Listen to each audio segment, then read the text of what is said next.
కీర్తనలు 102వ కీర్తన. దిక్కులేని దరిద్రుల యొక్క ప్రార్థన నిరాకరించక వారి ప్రార్థన వైపు తిరిగి ఉన్నాడు, ఫలమిస్తున్నాడు. ప్రార్థన ఒక వ్యక్తి యొక్క జీవితాన్ని మార్చివేస్తుంది. ప్రార్థన ఒక వ్యక్తి యొక్క హృదయాన్ని మార్చివేస్తుంది. ప్రార్థన వారి యొక్క ఆలోచనలు మార్చివేస్తుంది.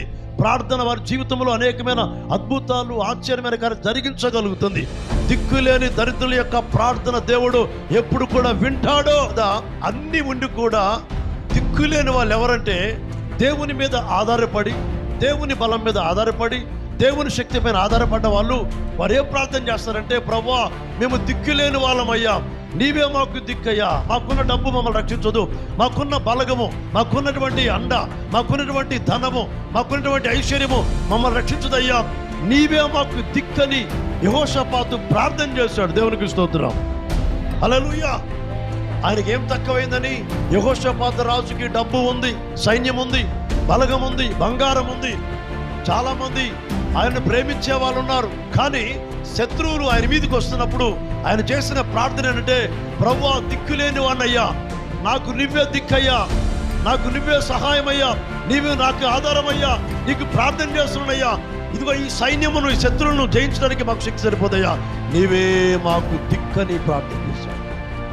ఒక ధనవంతుడు, ఒక ఐశ్వర్యవంతుడు, ఒక రాజుగారు, అన్ని కలిగిన వ్యక్తి ఏమని ప్రార్థన చేస్తున్నాడంటే, నీవే మాకు దిక్కు. దేవునికి స్తోత్రం, హల్లెలూయా.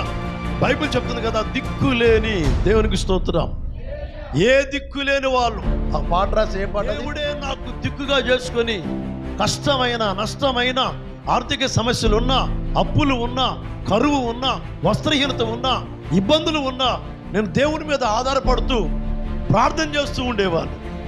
ఏ దిక్కులేని సమయములో ఆ దిక్కు నీవని ప్రార్థిస్తాను.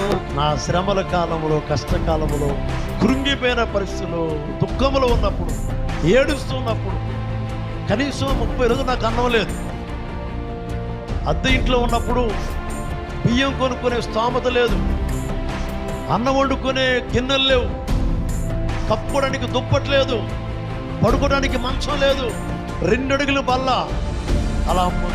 అలా కాళ్ళు ముడుచుకొని పడుకొని ఉండేవాడు, ఏడుస్తూ, ప్రభువా నా స్థితిని మార్చండి. దిక్కులేనటువంటి మన జీవితాల్లో దేవుడు దిక్కుగా ఉంటే మన దిక్కులన్నీ మార్చగలుగుతాడు. గట్టిగా చెప్పండి, మన పరిస్థితులన్నీ మార్చగలుగుతాడు. మన జీవితం